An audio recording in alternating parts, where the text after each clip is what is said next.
এখন আমরা খুব সহজে এই এমসিকিউ প্রশ্নটার সমাধান করব।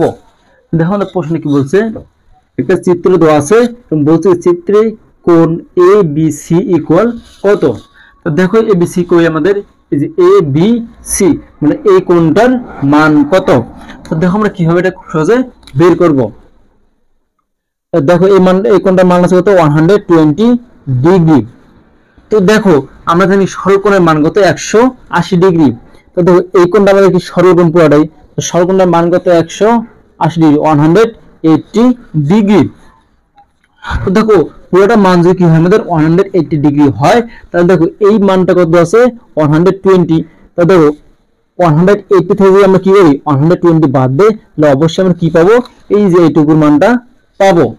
তো দেখো আমরা কি করবো তাহলে, 180 থেকে আমরা কি করবো 120 বিয়োগ করব, তাহলে কত থাকে জায়গায় 60 ডিগ্রি, 60 ডিগ্রি। তাহলে এই যে এই কোণটার মান আমরা কত পেলাম, 60 ডিগ্রি। তাহলে आंसर কি হবে 60 ডিগ্রি। কোথায় আছে, খ নম্বর অপশনে। তাহলে आंसर কি 60 ডিগ্রি।